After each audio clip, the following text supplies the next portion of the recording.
Welcome back to my series looking back at the 1900s. And in this fifth episode, I am going to be taking a deep dive into the old social convention of dating. Back in the ancient times of the 1900s, because we had real-world social lives and friendships, as I spoke about in the last episode, so make sure you've heard it, that meant that when it came to the opposite sex, real romance was forged this way. And people would actually get into these old things called coupleships. That was before hookup culture, when such a thing was even possible.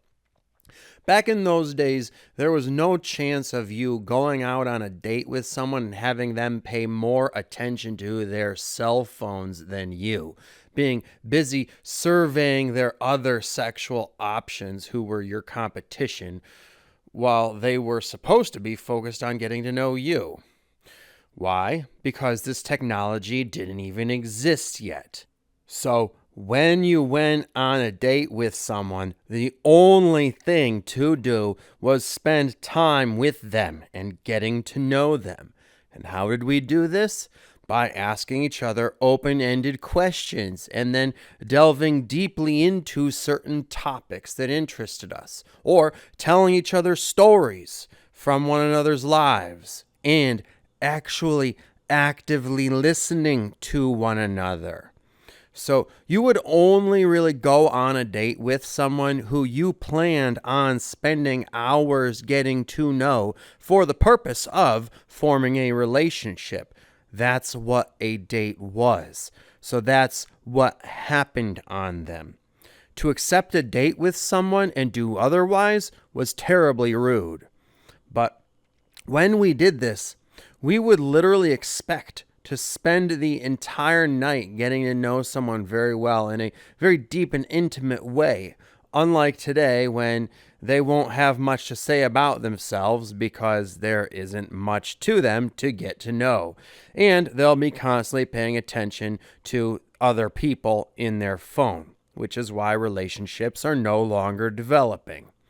But back in those good old days, a date actually was a meaningful occasion, and a fun one too. To ask someone out or get asked out on a date meant something. Actually, when you quote-unquote asked someone out, this could actually mean one of a few things. It could mean, do you want to go out on a single date with me? Or it could mean, do you want to start dating and then continue to do so steadily? Or in other words, do what was called go steady. Or it could mean, do you want to be my girlfriend or boyfriend and be in a coupleship? So the term ask out was a bit of a conceptual phrase. It was literally that significant. Kind of like how dating could mean that you are just getting to know someone, or you are having sex with them, or you are in a relationship with them. So when you told your friend you asked someone out, they would have to clarify. So what, is she your girlfriend now, or what do you mean? Whereas now you don't have to clarify because no one is having relationships anymore. They're only hooking up, and people don't even ask each other out anymore. So that sort of thing wouldn't really even be said today.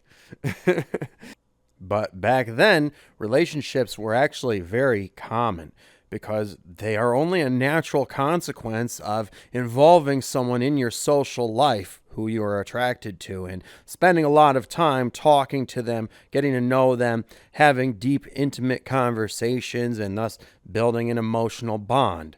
And so oftentimes very serious relationships would form this way without anyone even asking the other out at all. They would just simply form naturally over time through this process of socializing because of the fact that there were no cell phone screens separating people, which is the main reason why this process does not still happen today. You see, the connective power of a deep conversation is very great. It really brings two people together closely and causes a profound sense of intimacy between them. This is why couples would begin thinking of themselves as a unit and would start doing everything together and would sort of have a psychic bond where they could actually speak for each other if the other person was not in the room. The partner could tell their friends exactly what their lover would have said to that. Why? Because they have that deep of an understanding of how they think. This, however, wouldn't be news to most of the other friends, who would simply laugh and agree because they, as friends, would know them that well also. These are the kinds of bonds that used to be so common.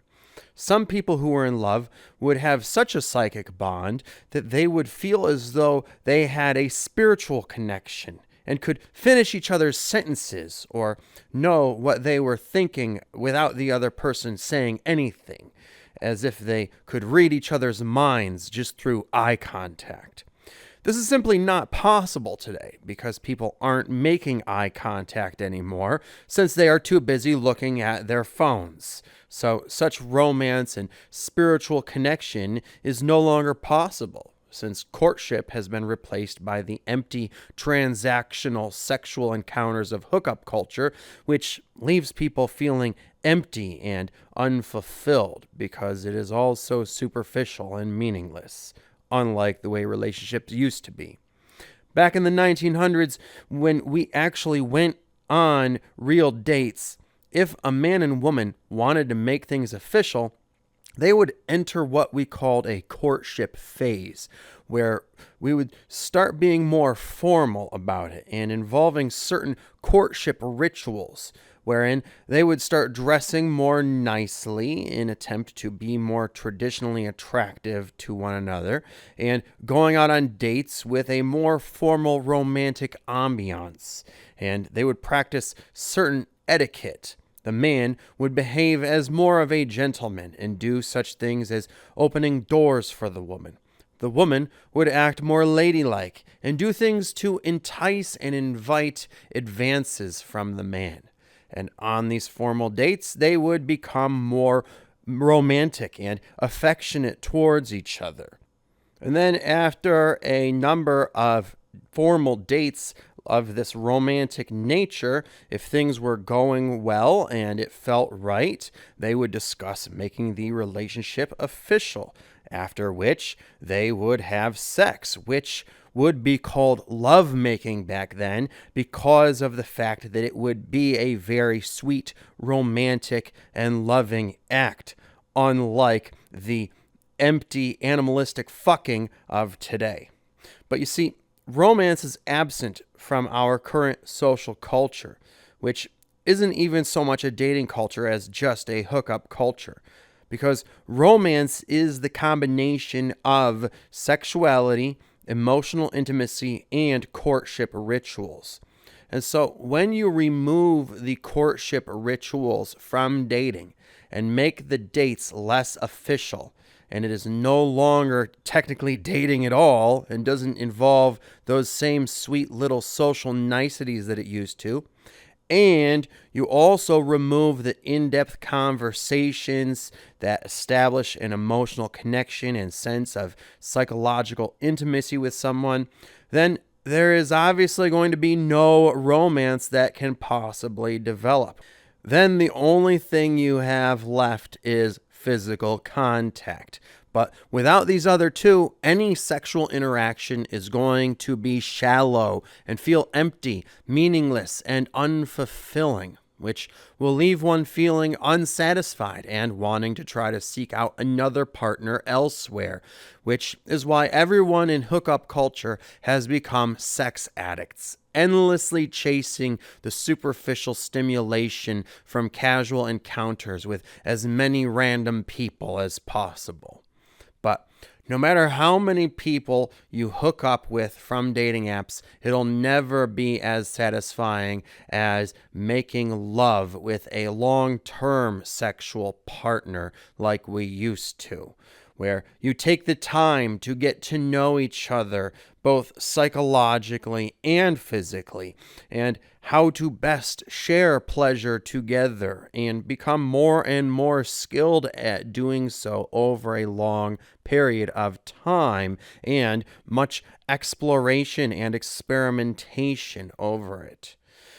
Even people who think they want a relationship these days never get very far down that road because of the fact that cell phones are the medium of communication between them and their partners or potential partners, which, as I said in the last video, only causes miscommunication and will mean the relationship ends before it even really begins.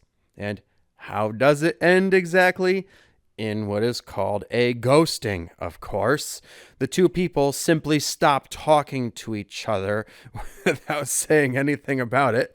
Just, because one person decided they don't want to see the other and they haven't been dating for that long or technically, officially dating at all. So they figure that it is entirely appropriate to not actually break up with them, but to instead just stop responding or even block them, leaving the other person to eventually realize that they are not responding and wonder why, and then after some more time realize it must be intentional and again wonder why and what exactly happened to cause the ghosting. This is an extremely sociopathic and antisocial, and when I say antisocial, I mean that in the clinical psychological sense, meaning psychopathic way to break up with someone, especially given that people don't just do this with someone they've only just met and maybe been on a single date with, if that. But plenty of people do this with those they've been dating for weeks or even months.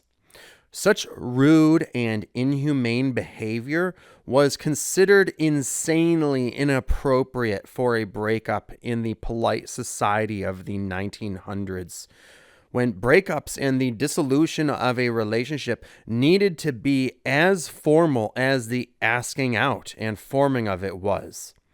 It was like launching a nuclear weapon. Both parties had to turn their keys and then say goodbye and give each other closure.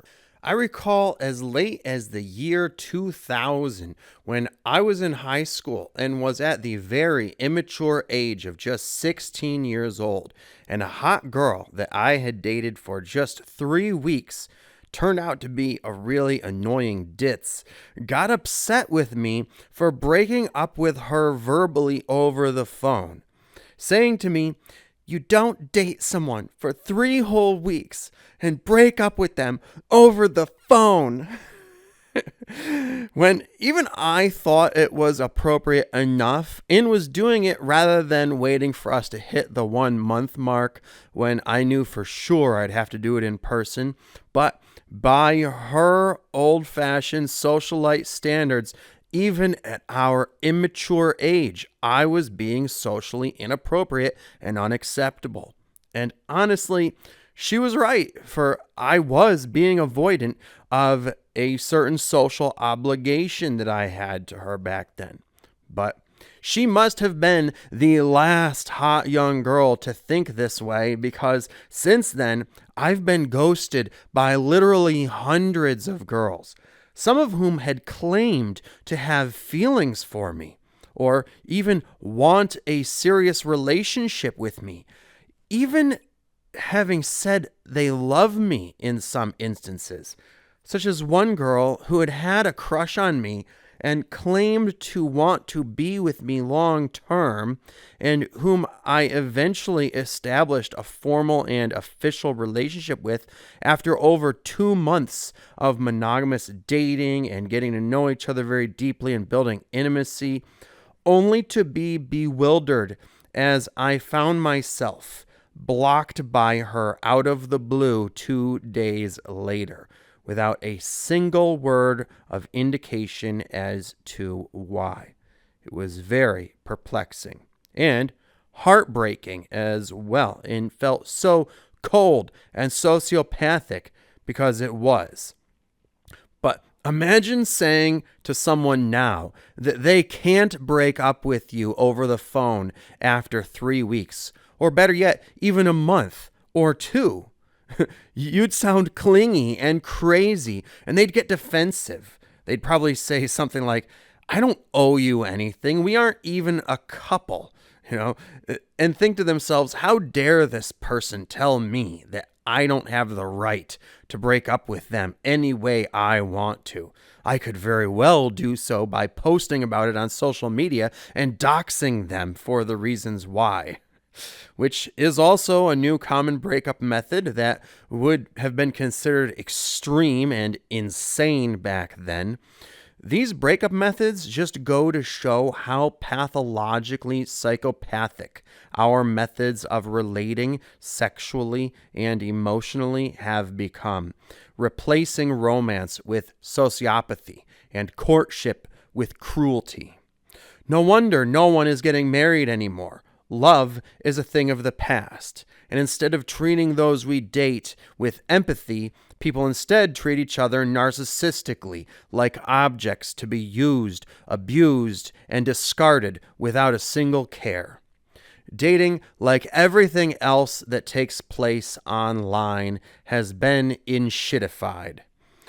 Ironically, many people are now making cell phone videos complaining about not being able to find love and having bad experiences in dating, and yet they fail to see the irony that the very medium they are using to record those messages and have this antisocial social life is the very cause of their dilemma. However, these problems with lack of intimacy aren't just confined to the realms of friendship and dating/sexual relations, but are a symptom of a much larger social and cultural set of issues, such as the loss of community and social trust, which is what I'm going to be getting into in the next episode, where I'll be taking a deep dive into those topics of community and social trust. So make sure you are subscribed and that your subscription is set to all so that you will see when that comes out. Or you can check the description below to see if I have posted it. And also, be sure to check out all of my other videos in the videos section. And otherwise, I will talk to you guys then.